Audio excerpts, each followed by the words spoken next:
जय हिंद दोस्तों। आज हम सीखेंगे कबड्डी में कितने टाइप की विसिल्स होती है, किस सिचुएशन में कौन सी टाइप की विसिल हमको यूज़ करना है। कबड्डी में मेनली 5 टाइप की विसिल हम यूज़ करते हैं। वो कौन कौन सी होती है वो मैं आपको 1 बाय 1 बताता हूँ।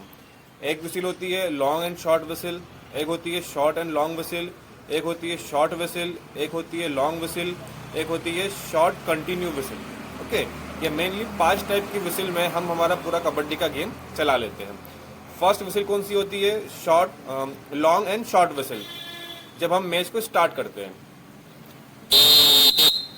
पहले लॉन्ग विसिल हुआ, फिर शॉर्ट विसिल हुआ। अब होती है लॉन्ग विसिल। लॉन्ग विसिल हम कहाँ कहाँ यूज करते हैं? मेनली हम चार जगह पे इसको यूज करते हैं। पहला हाफ टाइम में, दूसरा फुल टाइम में, तीसरा टाइम आउट में, चौथा सब्स्टिट्यूशन में और ऑफिशियल टाइम आउट में। इन जगह पे हम नॉर्मली लॉन्ग विसिल का यूज करते हैं। लॉन्ग विसिल का मतलब ये नहीं है कि लंबी हम बजाते ही जा रहे हैं। लॉन्ग विसिल का मतलब मैं आपको बताता हूँ। Half time, change the court, match over. Same official time out में भी हमको ये यूज करना है। Official time out, time out, time out में भी यही वाली यूज होगी। Then substitution, substitution. इन जगह पे लॉन्ग विसिल हम यूज करते हैं। ठीक है, अब हम टच जब लगता है, जिसको हमने टच मारा, तब कौन सी विसिल होगी? मान लो एक टच लगाए तो शॉर्ट विसिल। ओके, 2 टच लगे हैं तो 2 विसिल। ओके, और अगर मोर देन 2 लगे हैं तो हमको 3 बार शार्प विसिल बजाने की जरूरत नहीं है। हम नॉर्मल 1 बार विसिल बजाएंगे और हमारा पॉइंट हम डिक्लेयर करेंगे। ये हमारा टचेस जब लगते हैं तब हम करते हैं। ओके, नाउ स्ट्रगल स्टॉप के लिए 3 टाइप का विसिल यूज होता है। कौन कौन सा? पहला होता है normal whistle, short whistle, letter out, 1 point, so on so team. Okay, then दूसरा होता है short and long whistle, letter out, 1 point, so on so team. ठीक है, तीसरा विसिल होता है शॉर्ट कंटिन्यू विसिल। ये हम कब यूज करते हैं?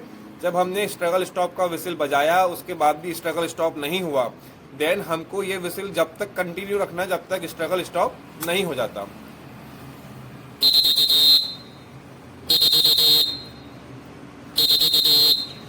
इसको बोलते हैं हम शार्प कंटिन्यू विसिल। अब हम देखते हैं कि शार्प कंटिन्यू विसिल कब कब बजती है।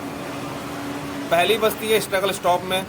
ओके, दूसरा हमको रेडर को बैक करना है, तब भी हम शार्प कंटिन्यू विसिल करेंगे।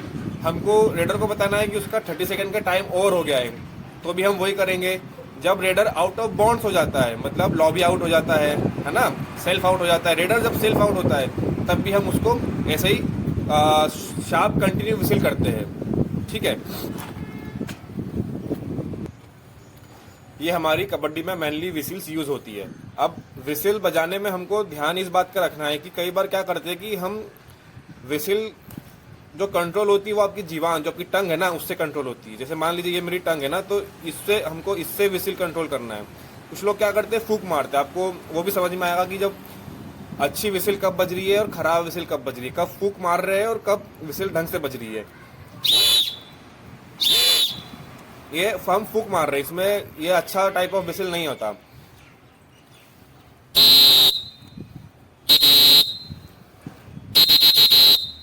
ये जब विसिल को आप टंग से कंट्रोल करोगे, जो आपका एयर का फ्लो है वो इंटरनली आएगा, तब विसिल आपका शार्प बजेगा और क्लियर बजेगा। कौन सा विसिल आपको यूज करना है वो भी डिपेंड करता है। विसिल्स के भी अलग अलग बहुत सारे टाइप्स होते हैं। हर गेम के लिए अलग विसिल होता है।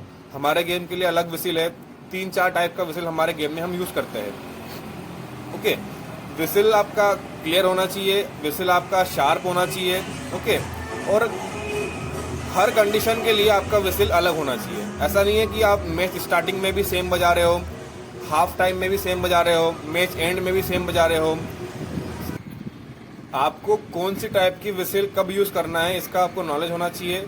और आपकी ऑफिशिएटिंग में, आपकी विसिलिंग में इतना दम होना चाहिए कि आप आपका पूरा मैच आप आपकी विसिल से कंट्रोल कर लो।